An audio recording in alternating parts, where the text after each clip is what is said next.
तो काउड़ी वाला सी तो डम्बरू वाला हमें तो काउड़ी वाला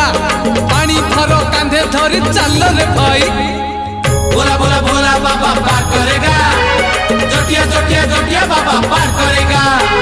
मणि मणि मणि मणि बाबा पार करेगा।